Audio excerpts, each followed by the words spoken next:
Le psaume 127 nous dit, Cantique des degrés de Salomon.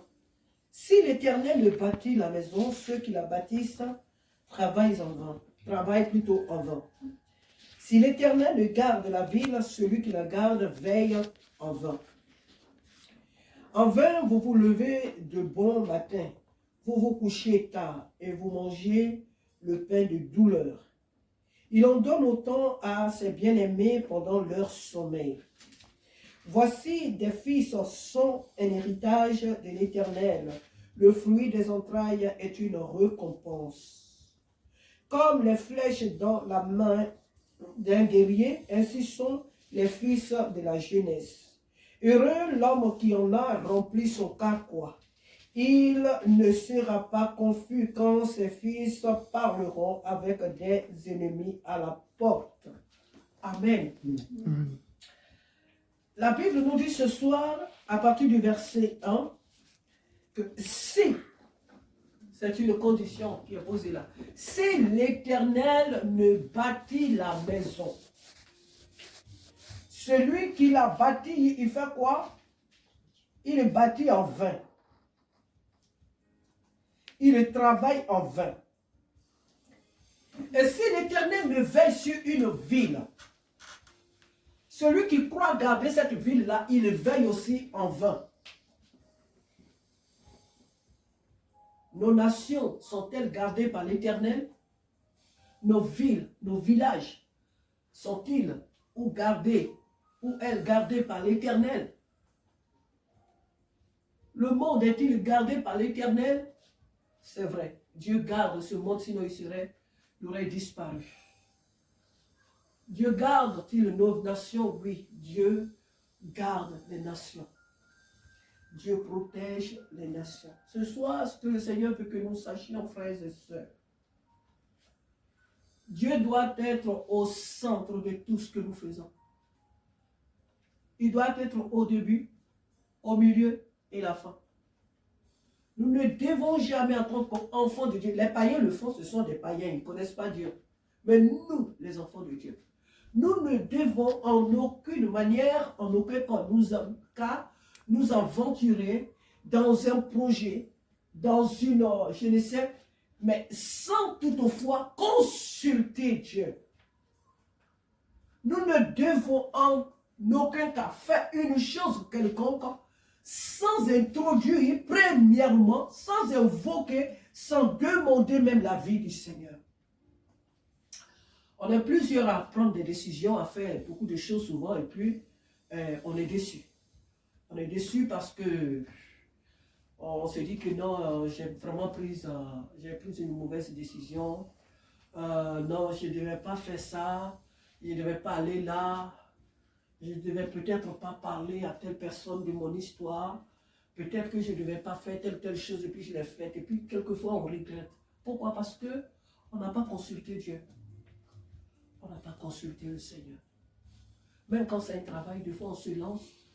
On te dit parce que j'aime, donc je vais faire. Et puis après, quand tu as signé, tu te dis, oh mais pourquoi j'ai signé? Pourquoi je suis dans ce travail? Ah, j'ai envie d'aller habiter dans tel quartier. Tu t'es levé, tu as pris la décision d'aller habiter le quartier. Tu n'as pas demandé au Seigneur, Père, est-ce que c'est ta volonté? Est-ce que tu veux que j'habite ce quartier-là? Non, la Bible a dit que tout lieu que vous l'aurez la plante de vos pieds, je vous le donne. C'est vrai que la Bible a dit. Mais la Bible a dit que celui qui bâtit sans Dieu, bâtit en vain. Il faut consulter Dieu en toutes choses. Alors tu vas dans le quartier, tu vas là-bas, il y a tellement de choses qui se passent. Finalement, tu es déçu. Tu dis, mais pourquoi je suis venu habiter un quartier comme ça? Pourquoi je suis venu habiter un lieu comme ça? Tu es déçu. Après chaque décision, après chaque projet, on est souvent découragé, on est des fois amer. Pourquoi? Parce qu'on n'a pas consulté Dieu avant. Quand on consulte le Seigneur, quand on demande la vie du Seigneur dans chaque chose que nous faisons, quelles que soient les épreuves, quels que soient les obstacles qu'on rencontre ou les défis qu'on peut rencontrer dans ces lieux-là ou dans ce projet-là, on ne peut pas être déçu parce qu'on a reçu l'accord de Dieu. On a reçu le OK de Dieu. Donc, Dieu qui nous a donné son approbation, nous soutient. Il ne nous abandonne pas, il nous soutient. Donc, quelle que soit l'épreuve, nous restons confiants parce que nous savons que Dieu est avec nous. Amen. Et nous allons réussir. Parce que nous savons que Dieu nous a dit, oui, ma fille, tu peux aller. Et c'est ce que David a fait avec le Seigneur.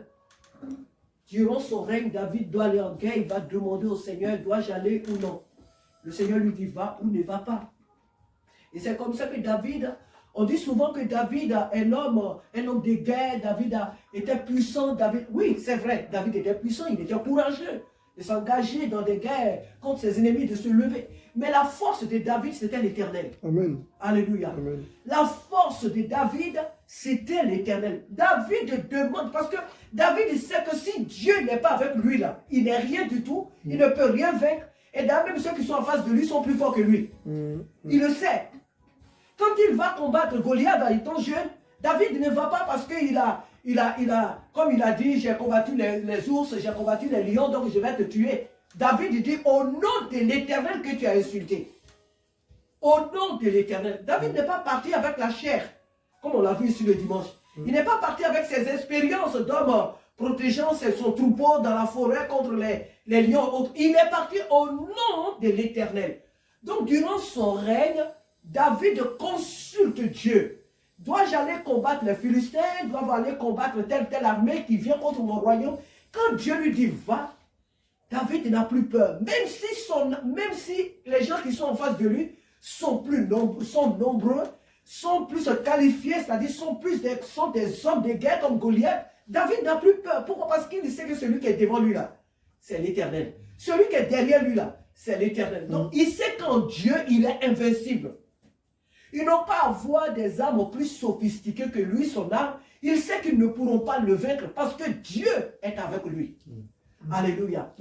Donc, en tant que peuple de Dieu, en tant qu'enfant de Dieu, lorsque nous prenons des engagements, lorsque nous nous engageons dans une situation, je ne sais quoi encore, et que nous consultons Dieu, et que nous avons la conviction que Dieu nous a donné son OK, la peur ne pourra plus jamais prendre sa place. La confusion, les craintes, ces genres de choses ne pourront jamais prendre leur place. Pourquoi? Parce que nous savons que Dieu est avec nous. Et nous devons faire comme David. Dieu était la force, le soutien de David.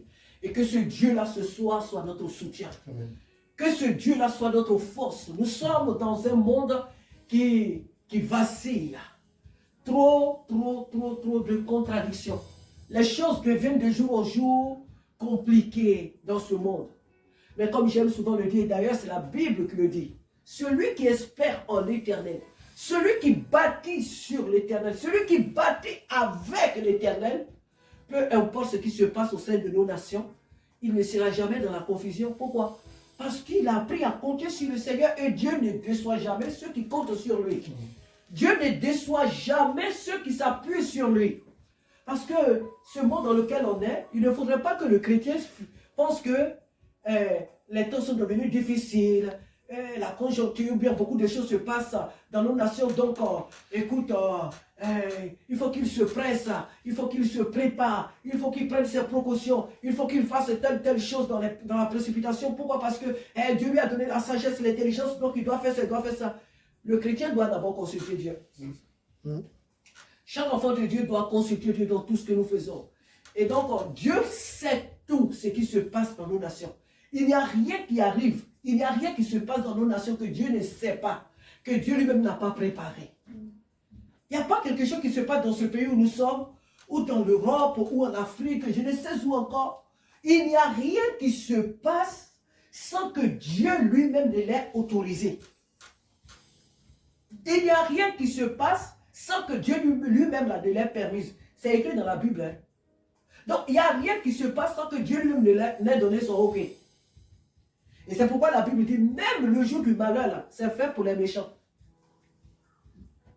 Alléluia.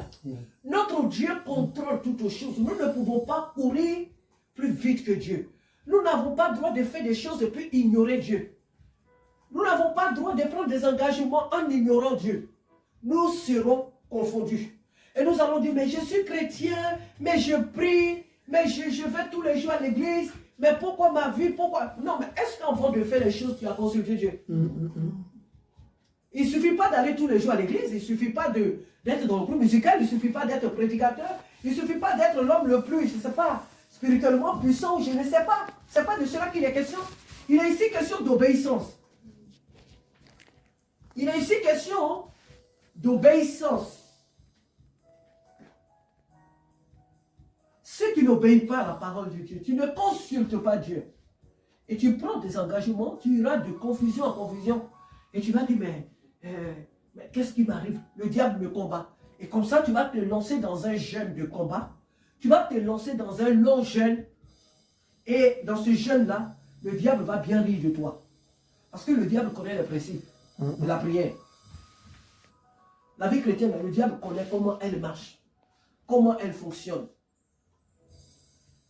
La bonne vie chrétienne, c'est celle-là qui est soumise à Dieu. C'est celle-là qui est soumise aux principes de Dieu. Elle est facile, la vie chrétienne. C'est nous qui la compliquons. Obéis à Dieu et tu verras. Consulte Dieu dans ce que tu fais, tu verras. Il y a des choses que nous aimons, que nous voulons faire. Et que Dieu dit non, ne fais pas. Mais nous, on dit non, moi j'aime, il faut que j'y fasse. Mais d'accord, attends-toi à la confusion. Le païen, là, il va prospérer, toi, tu seras dans la confusion. Parce que toi, tu as un Dieu qui est grand, qui est tout puissant, mais tu n'as pas tenu compte de lui. Et tu as voulu faire les choses à ta manière. Si l'Éternel ne bâtit la maison, si Dieu ne construit l'avenir d'un homme, si Dieu ne bâtit le foyer d'un homme, si Dieu ne construit toi ta jeunesse, si Dieu n'est pas avec toi dans ta vie chrétienne de tous les jours, et que tu veux la vivre par expérience, oui, parce que j'ai médité la parole de Dieu ce matin, donc je suis chrétien, je vis. Ta journée là, tu la confies au Seigneur. Est-ce que tes oreilles sont attentives à la voix de Dieu? Dieu va te parler dans la journée. Tout au long de la journée, Dieu va te parler. Est-ce que nous, on écoute Dieu? J'ai prié le matin, c'est vrai, j'ai prié. Ou tu as prié le soir, je ne sais pas. Mais tout au long de la journée, l'Esprit de Dieu va te parler. Est-ce que nous, on écoute Dieu? On n'écoute pas. On n'écoute pas. Nous, on n'écoute pas. On ne sait pas que Dieu parle. Dieu parle toute la journée. Dieu nous parle. Même on est au travail, là, Dieu nous parle au travail. Partout où on se trouve, à l'école ou en classe, partout, Dieu nous parle. On n'écoute pas. On a médité la Bible, on a médité le matin, on a lu les versets, on a médité, et puis c'est là que Dieu a parlé, et puis il s'est tu. Pour nous, il s'est tu. Donc toute la journée, maintenant on peut faire ce qu'on veut. Non. Dieu nous parle à tout moment. Donc si Dieu ne bâtit pas ta vie, tu n'attends pas Dieu de te montrer comment tu dois faire.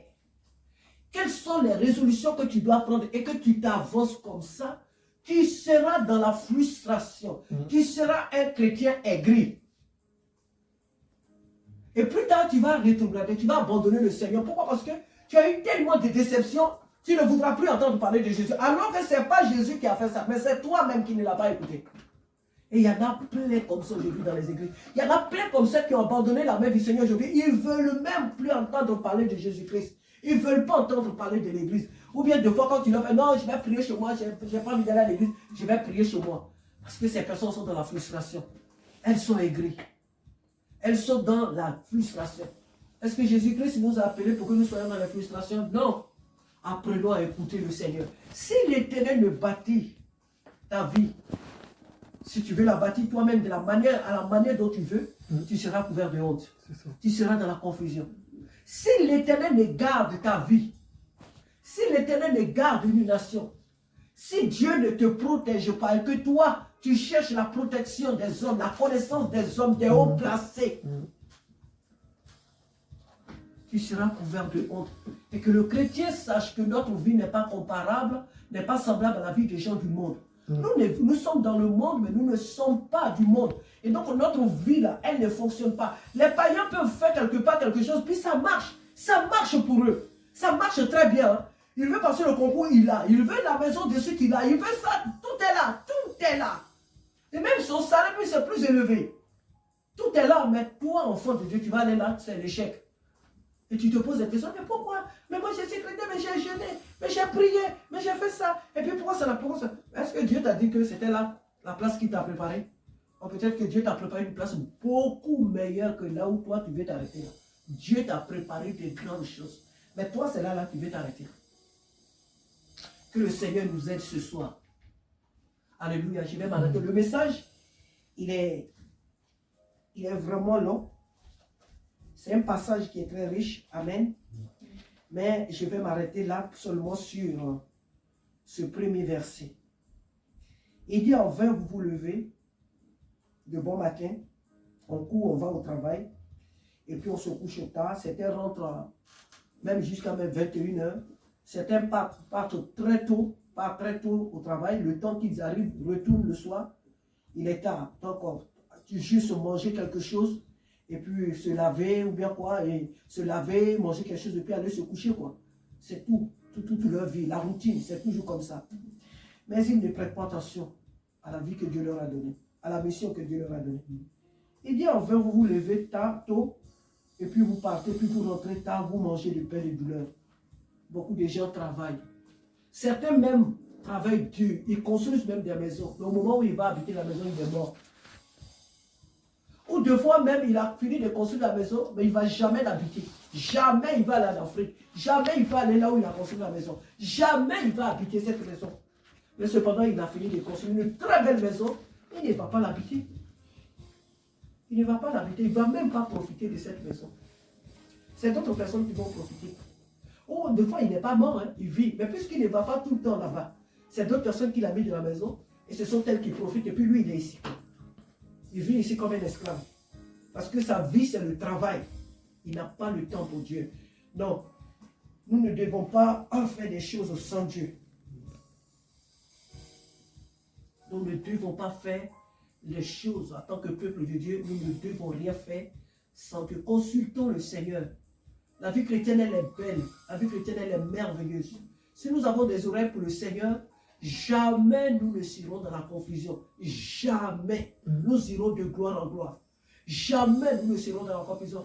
Je ne suis pas en train de dire que parce que si Dieu avec nous, quand on l'écoute, il va nous donner le monde. Dieu n'a pas besoin de nous donner tout ce qui est dans le monde. Nous avons tout par la foi. Le monde est à notre Dieu, donc il nous appartient. On n'a pas besoin d'avoir tout l'or et diamant du monde pour qu'on dise que oui, nous sommes des chrétiens. On a plus que l'or, on a plus que le diamant, on a tout. Le monde a Dieu, donc ce qui appartient à Dieu est à nous. On n'a pas besoin. On a besoin tout simplement de l'essentiel pour ne pas mentir aux autres, pour ne pas convoiter les autres. Si Dieu veut nous donner encore plus, il nous donnera encore plus. Mais en Jésus, nous avons tout pleinement. Que Jésus-Christ soit notre consultant. Que Jésus-Christ soit celui à qui nous demandons, que celui à qui celui que nous consultons dans tout ce que nous faisons, afin que nous ne soyons jamais confrontés à la frustration, à la confusion, à la déception. Que nous allons pour accomplir notre destinée. Que le Seigneur nous aide à demander toujours son avis, à attendre toujours que Dieu nous donne lorsque nous lui posons la question. Attendons sa voix, attendons sa réponse avant de nous engager. Et nous ne serons jamais couverts de honte. Au contraire, nous serons joyeux. Parce que quand la réponse de Dieu arrive, elle est tellement glorieuse. Elle est tellement merveilleuse. Dieu fait chaque chose, la Bible dit. Il fait toutes choses bonnes, belles en son temps. Et tout ce que Dieu fait, c'est lui qui nous a mis sur la terre. Donc quand Dieu prend le temps de nous répondre, c'est qu'il est en train de préparer des grandes choses pour nous. Et quand ces choses, on les découvre en tant qu'enfant de Dieu, quand tu découvres le temps de Dieu, tu ne peux qu'avoir la louange et l'adoration dans ta bouche. Tu dis, ah, c'est ça là que Dieu préparait pour moi. Ah, c'est ça que Dieu faisait pour moi. Merci Seigneur. Et puis tu as la paix. Personne ne peut t'arracher ce que Dieu t'a donné. Aucun patron, aucun être humain, aucun démon, ni Satan, personne ne peut t'ôter ce que la main de Dieu te donne. Voilà notre Dieu, voilà le Dieu que nous servons. Il est trop grand. Faisons confiance au Seigneur, consultons-le, ne courons pas, ne faisons pas les choses à notre manière, que le Seigneur nous aide vraiment à le consulter en toutes choses, dans les petites mêmes choses que nous ignorons, qui semblent être petites même à nos yeux. Prenons le temps de dire, Seigneur, est-ce que je dois faire ou je ne dois pas faire? Seigneur, est-ce que je dois même aller fréquenter telle personne? Est-ce que je dois aller en visite? Est-ce que je dois visiter telle personne ou pas? Est-ce que je dois faire ça? Est-ce que je ne dois pas? Et attendons parce que Dieu parle. Apprenons à entendre la voix de Dieu en toutes choses. Que Dieu soit béni ce soir. Le message était long parce que Dieu voulait vraiment nous parler. Le Seigneur voulait ce soir encore nous parler. Le dimanche, nous avons entendu, Dieu nous a parlé de la chair, les œuvres de la chair, les œuvres de l'esprit et de l'âme. Le Seigneur a pris le temps de nous vraiment décrire toutes ces choses pour que nous ayons la connaissance, nous ayons la révélation, que nous ne soyons pas une église folle, que nous ne soyons pas parmi les folles vierges, mais parmi les sages. Mieux on enseigne, mieux on a la révélation et mieux on peut vivre avec notre Seigneur, parce que la Bible dit que c'est la révélation qui guérit. Amen. Et que vous connaîtrez la vérité et elle vous rendra libre. Amen. Que Dieu nous aide. C'est pas facile, c'est vrai. Moi-même qui le prêche, je sais qu'il m'arrive d'aller sans consulter le Seigneur. Et même si je l'ai consulté, mais je n'attends pas sa voix, je prends la décision, puis après je dis, oh, c'est pas, il faut que quand ça ne va pas, tu comprennes que c'est ta faute, c'est pas la faute de Dieu. Dieu n'a jamais fait de faute. Et c'est toi et moi notre faute. Parce que nous n'avons pas écouté. Amen. Que Dieu nous aide. Amen. Seigneur, nous